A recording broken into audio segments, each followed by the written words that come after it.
আমার ছেলে তো পান সিগারেটও খায় না। তাইলে বাবা খায়। হ্যাঁ মানে ও খায় না, ওর বাবাই খায়, মানে আমি খাই।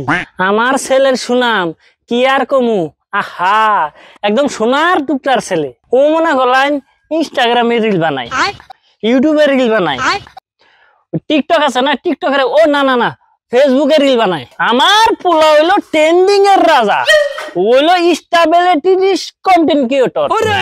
এখন এই যুগে তো আর দেনা পাওনা ছাড়া কোনো বিয়ে শাদী হয় না, আর ওর কথাও না। এখানে আমার একটু দেনা পাওনা স্যার, হেডা হইলো 1 মিলিয়ন ফলোয়ার আলা ফেসবুক পেজ নাকবো, আর একটা 1 মিলিয়ন সাবস্ক্রাইবার বালা ইউটিউব চ্যানেল নাকবো, আর একটা হইলো টিকটক। ও না, ওটার মধ্যে কোনো ইনকাম নাই, ওটা লাগবো না। আচ্ছা, আর একটা হইলো 72 লেভেলের ফ্রি ফায়ার একটা আইডি দেওয়া নাকবো, যেটার মধ্যে 14টা ম্যাক্স থাকা নাকবো। এখন কথা হইলো আপনি ঘুমে আপনারা বিয়া দিবেন, আপনারাই বুঝবেন। আরে রাহেন, আমার এনুকা কথা আছে, বিয়ার পরে জানের পোলার আমার মেয়ায় ফেসবুকে আর ইউটিউবে কাবল ব্লগ বানাবো, হেন থেকে যা ইনকাম হবো এই ইনকামের 50% আমার অ্যাকাউন্টে আর 50% আমার মেয়ের অ্যাকাউন্টে ঢুকবো, তাইলে সেনা বিয়া হবো। দূর তাত্তের বাল, হালাই কয় কি নু দেখা। ও মাই গড